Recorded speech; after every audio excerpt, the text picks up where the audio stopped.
Friends, कैसे हैं आप सब? आप सभी का बहुत वेलकम है ऐसे क्लासेस में। दोस्तों, आज हम अपने 5 ईयर प्लान के पार्ट 3 में हैं, जिसमें हम आगे के प्लान्स को कवर करेंगे, यानी कि हमारा प्लान 3rd, 4th और हमारा जो एनुअल प्लान है। ओके, मैंने आपको पार्ट 1 एंड पार्ट 2 में 5 ईयर प्लान से रिलेटेड डिटेल्स में उनके कॉन्सेप्ट एंड हिस्ट्री बताए हैं, और पार्ट 2 में हमने 5 ईयर प्लान को स्टार्टिंग किया था, यानी कि first 5 year plan and second 5 year plan. जितने भी इन्फॉर्मेशन मुझे जहाँ से भी मिले मैं आपके लिए समराइज़ करके लेकर आई, ठीक है, जिससे आपका एक नोट्स प्रिपेयर हो जाए और इसी से आपका सब कुछ कवर हो जाए। ठीक है दोस्तों, कवर करने से पहले एक बात मैं आपको फिर बता दूं कि आप रिवीजन ज़रूर करना, रिवीजन किए बिना कुछ भी पॉसिबल नहीं है। ओके, तो चलिए दोस्तों शुरू करते हैं। थर्ड 5 ईयर प्लान जो कि स्टार्ट हुआ था 1961 टू 66, जैसा कि 5 ईयर प्लान है तो ये 5 साल के लिए चलेगा। ओके, 5 ईयर प्लान स्टार्ट हुआ था 1951 में, ठीक है, और सेकंड 5 ईयर प्लान स्टार्ट हुआ था 1956 में, फिर थर्ड 5 ईयर प्लान हुआ 1961 में। थर्ड 5 ईयर प्लान की क्या क्या विशेषता है वो हम यहाँ पे देखेंगे। दोस्तों, फर्स्ट 5 ईयर प्लान हमने देखा था कि उसने फोकस किया था एग्रीकल्चर पे, डैम्स पे, इरिगेशन पे। सेकंड 5 ईयर प्लान ने फोकस किया था इंडस्ट्रियलाइजेशन पे, स्टील प्लांट, इन सब पे। अब थर्ड 5 ईयर प्लान इसने भी फोकस किया एग्रीकल्चर पे and improve production of wheat. दोस्तों, अभी हम जैसा वीट देख रहे हैं, गेहूं देख रहे हैं, हमारे उस टाइम पे इतनी अच्छी वीट की क्वालिटी नहीं होती थी। ठीक है, तो हमने यही कोशिश की कि हम वीट का प्रोडक्शन भी बढ़ाएं और अच्छे क्वालिटी की सीड लेकर आएँ।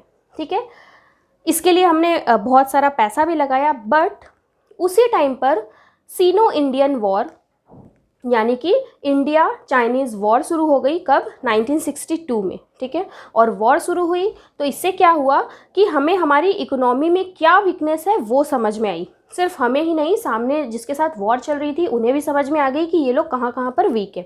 ओके, जिसके वजह से जो फोकस हमारा एग्रीकल्चर पे था, वीट के प्रोडक्शन पे था, वो सब कुछ डाउन हो गया। क्यों? क्योंकि सारा फोकस कहाँ चला गया? वॉर पे। तो फोकस सिर्फ कहाँ रह गया? डिफेंस इंडस्ट्री में, यानी कि आर्मीज पे सारा फोकस चला गया। ठीक है, सिर्फ थर्ड ईयर प्लान में हमने 2 वॉर फेस किए, सिर्फ सीनो इंडियन वॉर ही फेस नहीं किया, इसके साथ हमने और एक वॉर फेस किया जिसे कहते हैं 1965 टू 1966 में पाकिस्तान के साथ वॉर। ठीक है, ईस्ट पाकिस्तान के साथ, यानी बांग्लादेश से रिलेटेड वॉर शुरू हो गया था। ठीक है, उसके बाद 1965 में ये सब कुछ हो रहा है थर्ड ईयर प्लान में। ओके, जैसे 1961 टू 1966 चल रहा है, और इसी टाइम पे 1962 में हो गया सीनो इंडिया वॉर, और 1965 टू 66 में हो गया वॉर विथ पाकिस्तान। देन 1965 में पड़ गया ड्रॉट यानी सूखा पड़ गया उसी टाइम पे। थर्ड ईयर प्लान को बहुत सारी चीज़ें झेलनी पड़ी, तो ये तो नॉर्मल सी बात है कि ये एक फेलियर होगा। क्यों? क्योंकि सारे जो पैसे इकट्ठे किए गए, जो प्लान बना, वो सब कुछ स्टॉप हो गया और फोकस चला गया वॉर की तरफ। उसी टाइम पे ड्रॉट भी हो गया, सूखा भी पड़ गया। तो इससे क्या हुआ ना, जो रुपीस की वैल्यू थी वो एकदम डाउन हो गई, डी वैल्यू हो गई। तो सबसे फर्स्ट इंडिया में रुपीस की वैल्यू डी वैल्यू हुई थी इसी में, थर्ड 5 ईयर प्लान में। ओके, इसी के साथ इन्फ्लेशन बढ़ गया, यानी कि बहुत ज़्यादा महंगाई बढ़ गई। और महंगाई बढ़ने से क्या हुआ? क्यों महंगाई बढ़ी? क्योंकि उसी टाइम वॉर पे सारे पैसे लग रहे थे, फिर ड्रॉट यानी कि सूखा पड़ गया, कितना कुछ झेलना पड़ा, और रुपीस की वैल्यू गिर गई, जिसकी वजह से महंगाई बढ़ गई। महंगाई बढ़ने के साथ साथ सारा फोकस चला गया प्राइस स्टेबलाइजेशन पे। ठीक है, कि एक तो वॉर हो गया, लोगों के पास पैसे नहीं है, ऊपर से हमारी इकोनॉमी इतनी स्ट्रांग नहीं है, और उसी टाइम पे सूखा भी पड़ गया। तो सारा फोकस चला गया कि महंगाई को कैसे स्टेबल किया जाए। लेकिन इन सब प्रॉब्लम में भी डैम्स कंटिन्यूड रहे, यानी जो बांध बन रहे थे, मैंने आपको पार्ट 2 में बताया था कौन कौन से बांध बन रहे थे, हीराकुद, दामोदर, भाखरा नांगल। दोस्तों, आपके लिए एक टास्क भी है, भाखरा नांगल बांध कौन से नदी पर बना है ये आप मुझे ज़रूर बताएं। ओके, इससे आप रिविज़न ज़रूर करोगे और सर्च भी करोगे और मुझे बताओगे भी, वरना आप भूल जाओगे और एग्जाम में आ गया तो आप फंस जाओगे। ओके, तो आप सर्च करके मुझे ज़रूर से बताओ। डैम बनना कंटिन्यूड रहा। डैम के साथ साथ सीमेंट एंड फर्टिलाइज़र प्लांट ये भी बनने लगे। ठीक है, और पंजाब ने वीट प्रोड्यूसिंग करना स्टार्ट किया, और बहुत ही अच्छे मात्रा में वहाँ पर वीट प्रोड्यूस होने लगे, वहाँ पे गेहूं की खेती बहुत अच्छी होने लगी। मतलब कुछ अगर नेगेटिव था इतने सारे, तो उसमें पॉजिटिव पॉइंट भी कुछ हमें दिखा। क्या क्या पॉजिटिव पॉइंट्स? कि डैम्स बने, सीमेंट एंड फर्टिलाइज़र प्लांट बने और पंजाब ने वीट की खेती जो है, गेहूं की खेती अच्छे तरीके से करनी शुरू कर दी। सिर्फ इतना ही नहीं, प्राइमरी स्कूल्स भी बने, ठीक है, और पंचायत इलेक्शन। डेमोग्राफी लेवल, हमारा देश जो है वो डेमोक्रेटिक देश है, और डेमोक्रेटिक का मतलब होता है कि यहाँ पे हर इंसान का वैल्यू है, by the people, for the people, to the people. Okay, so यहाँ पर ग्रास रूट लेवल मतलब एकदम नीचे स्तर तक ये डेमोक्रेसी चले, इसके लिए पंचायत इलेक्शन हुए फर्स्ट टाइम। कब? 3rd ईयर प्लान के अंदर। प्राइमरी स्कूल्स भी बने। क्यों प्राइमरी स्कूल्स बने? क्योंकि मैंने आपको बताया था अपने वीडियोस में कि उसी टाइम अंग्रेज छोड़ कर गए थे, तो हमारे भारत का मतलब उन लोगों ने पूरा सब कुछ ही बिगाड़ दिया था। तो लिटरेसी जो थी वो बहुत ज़्यादा कम हो गई थी, तो उन्हीं सबको बढ़ाने के लिए। और अब इन सब का रिस्पॉन्सिबिलिटी दिया गया स्टेट्स को, ठीक है, यानी कि सेंट्रल की अब जिम्मेदारी नहीं थी। स्कूल यानी कि secondary education, higher secondary education, ये सब देने की जिम्मेदारी अब हो गई स्टेट की। स्टेट ये सब संभालेगा। इसके साथ साथ रोड बनने की जिम्मेदारी भी स्टेट्स को दी गई।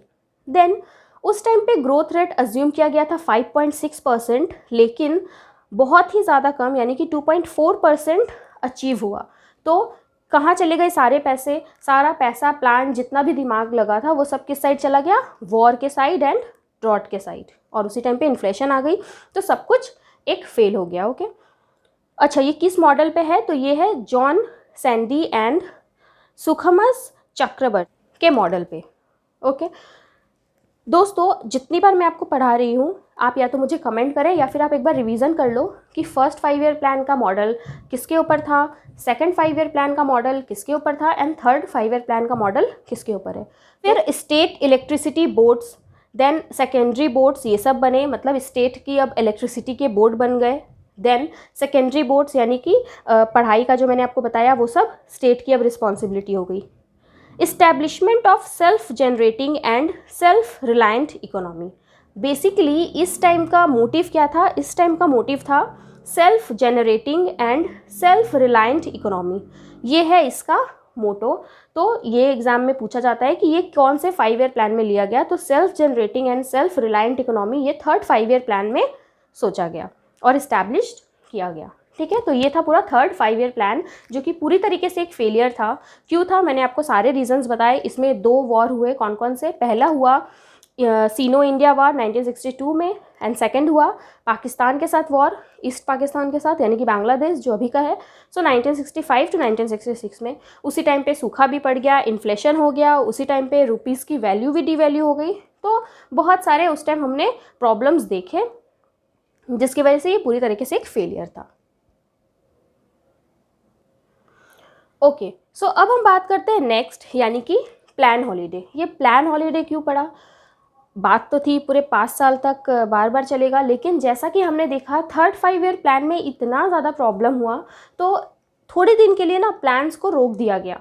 ठीक है, यानी कि अब एनुअल प्लान चलने लगे हर साल का। जैसे 1966 में थर्ड ईयर प्लान स्टॉप हुआ, तो 1966 टू 67, फिर 67 टू 68 एंड 68 टू 69, ये 3 ईयर के अब एनुअल प्लान करके चलेंगे। मतलब इसमें 5 ईयर प्लान नहीं चलेगा। तो फर्स्ट स्टॉप कहाँ आया? थर्ड 5 ईयर प्लान के बाद। इस टाइम पे क्या हुआ था? क्राइसिस इन एग्रीकल्चर क्यों हुआ था? हमने देखा किस तरीके से सूखा पड़ गया था, फूड का शॉर्टेज हो गया चारों तरफ। जब फूड का ही शॉर्टेज है, ड्रॉट पड़ चुका है, तो उस टाइम पे कैसे किसी और चीज़ पे फोकस होगा? उस टाइम तो सिर्फ खाने पे ही फोकस होगा। ठीक है, तो उस टाइम पे क्या हुआ? न्यू स्ट्रैटेजीज दिमाग में आई कि क्या क्या स्ट्रैटेजी लगाया जाए और सिचुएशन को नॉर्मल किया जाए। तो high yielding varieties of seeds का सोचा गया। ठीक है, इसके साथ इरिगेशन फैसिलिटीज़ कैसे अच्छा हो सके, डैम्स कैसे अच्छे हो सकते हैं, इन सब को फोकस करते हुए ये प्लान हॉलीडेज चला। कब तक? 3 साल तक, 1966 टू 69 तक। ओके, अब हम लोग चलते हैं फोर्थ 5 ईयर प्लान पे। ठीक है, सो दोस्तों, फोर्थ 5 ईयर प्लान आते आते हमारे प्राइम मिनिस्टर चेंज हो गए थे। अब हमारी प्राइम मिनिस्टर कौन थी? इंदिरा गांधी जी। ठीक है, तो फोर्थ 5 ईयर प्लान स्टार्ट हुआ था 1969 में, जब ये प्लान हॉलीडे ख़त्म हुआ। सो 1969 टू 74 ये फोर्थ 5 ईयर प्लान चला। ओके, किसके अंडर? अंडर इंदिरा गांधी, जो उस टाइम की प्राइम मिनिस्टर थी। To correct previous failures, normal सी बात है, अभी तक जो हमने फेलियर्स देखे थर्ड 5 ईयर प्लान, जो कि बहुत ही भयंकर लेवल पे फेलियर्स था, इसको करेक्ट करने के लिए ये टारगेट यहाँ पे लिया गया। ओके, ये किस पे बेस था? तो ये बेस था गडगिल फॉर्मूला पे। ठीक है,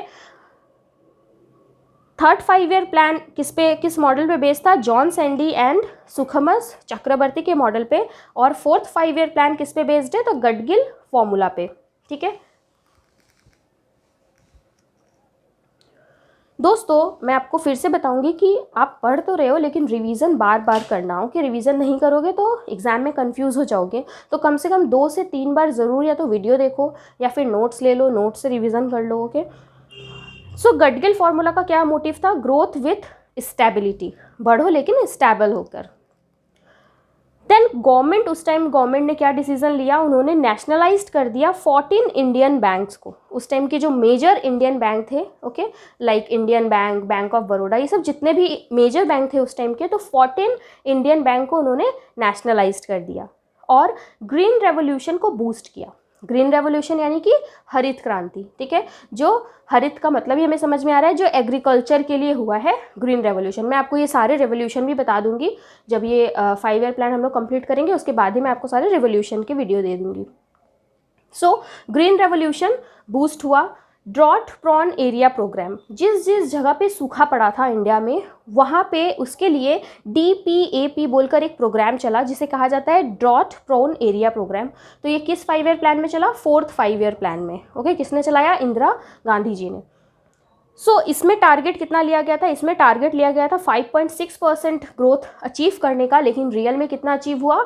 3.3%। ये भी बहुत ही कम है, ये भी एक तरीके का फेलियर ही है, लेकिन फेलियर हुआ है लेकिन एम्बिशियस के साथ, क्योंकि इसमें एम्बिशन लिया गया था अच्छे के लिए, तब भी हमने कम अचीव किया, लेकिन किया, क्योंकि थर्ड 5 ईयर प्लान में इतना कुछ देख लिया था, उसको अब मैनेज करने में बहुत टाइम लगेगा। ठीक है, सो इसी के लिए अचीव हुआ लेकिन कम अचीव हुआ।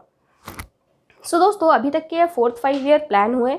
ठीक है, और मैं आपको बता दूं कि अगर आपको नोट्स चाहिए 5 ईयर प्लान या और भी चैप्टर्स के, MCQ, PDF, इन सभी के, तो आप ज़रूर मुझे व्हाट्सएप पे मैसेज कर दें, मेल कर दें, या फिर आप मुझे कमेंट कर सकते हैं। ओके, और अगर आपको कोई प्रॉब्लम हो, कुछ समझ में नहीं आ रहा हो कोई पार्ट या टॉपिक, तो उसके लिए भी आप मुझे व्हाट्सएप पे मैसेज कर सकते हैं। सारी इन्फॉर्मेशन आपको नीचे डिस्क्रिप्शन बॉक्स में दी हुई है कि आप किस तरीके से मुझसे कॉन्टैक्ट कर सकते हैं।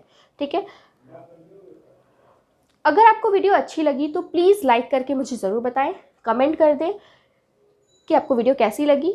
और दोस्तों, अभी आपको बहुत सारे वीडियोस मिलने वाले हैं, तो आप चैनल को ज़रूर सब्सक्राइब कर लें, जिससे कोई भी वीडियो आपसे मिस ना हो। मैं बहुत कोशिश करूँगी कि एकदम ईजी लैंग्वेज में और बहुत ही कम टाइम में आपको सारी वीडियोज़ क्लियर कर दूँ। ओके दोस्तों, इस पार्ट में इतना ही। नेक्स्ट पार्ट में हम लोग और ईयर्स प्लान कंप्लीट करते हैं। ओके, सो आज के लिए थैंक यू।